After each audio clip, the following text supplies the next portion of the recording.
Hi! Today I'm going to show you how to make gulgula or pua, which is a crispy on the outside, soft on the inside, sweet treat. It looks a little bit like a donut hole, but it's made with whole wheat flour, dark brown sugar, and milk. And it is deep fried, but if it's fried at the right temperature, it does not soak up a lot of oil.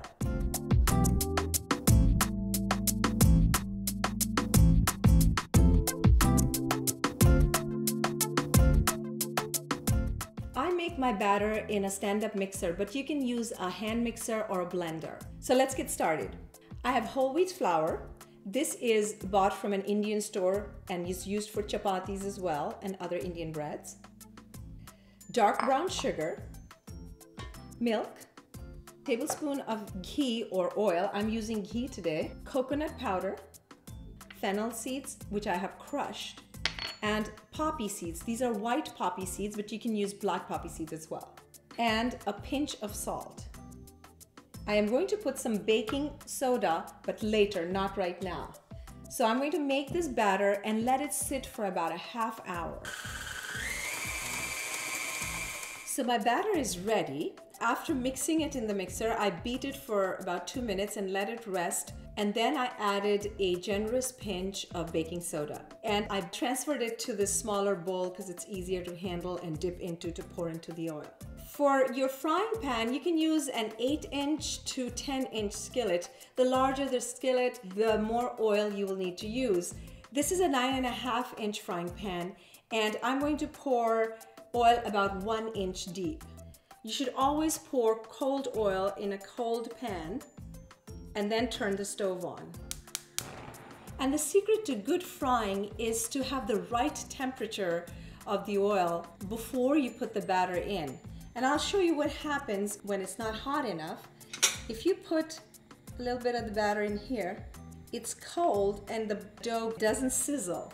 So we're gonna wait till the temperature rises to about 350 degrees. The reason we want the oil to be the right temperature is that when you put the batter, it seals it from the outside, and so the gulgula does not soak up a lot of oil. So I'm going to pour in a little more batter to see if the oil is ready. And look how it's sizzling. So the oil is ready. So I'm going to put about marble-sized batter into the oil. If you do not have a scoop, you can use your fingers to scoop out little at a time and drop it in the hot oil. Just be careful, don't get too close. As the gulgula starts to expand, you can turn it over so that it's sealed on the other side.